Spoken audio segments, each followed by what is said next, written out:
Well, that was a first for me. I adjusted the microphone and a spider just descended down to the book of the lectionary. I was a little distracted. But don't worry, I killed it. So, oh my. Okay. All right, friends. I want to look at this first reading that we have from this morning. We got Moses. We're in the book of Deuteronomy, and Moses is handing the law off to the people. These people who were slaves. These people who were in abject slavery, right? Horrible conditions. And they were delivered in mighty and extraordinary ways from the land of slavery into the land of freedom. And Moses says to them, "Take care and be earnestly on your guard, not to forget the things which your own eyes have seen, nor let them slip from your memory as long as you live. But teach them to your children and to your children's children." It's an admonition to remember. It's an admonition to remember and to hand on to the next generation the memory, the events, the telling of the story. Tell them what happened. Don't let them forget. Don't let it slip from their mind, right?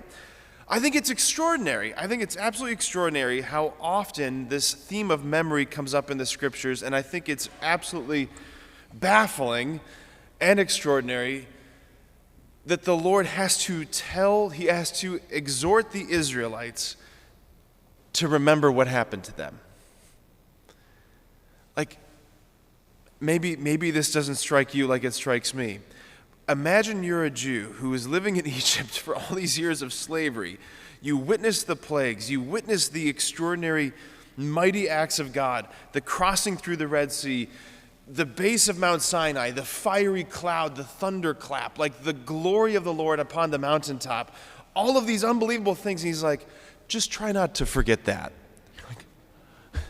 Like, try not to forget that. Like, I don't know how I would forget that, but he exhorts them because they forget. That's the point. That's mind-blowing. He exhorts them because they forget.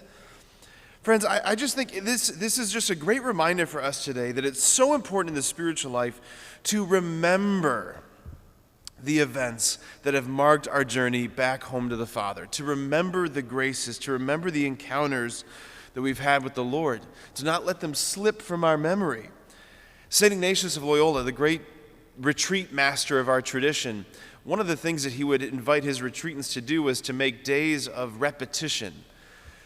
So it wasn't just simply, basically it was this. So like during your 30-day spiritual exercises, you'd be meditating on these different experiences, these different moments of the Lord's life. And if one of his retreatants had a very particularly powerful encounter with the Lord and a prayer experience, he would invite them to do a repetition of that prayer experience.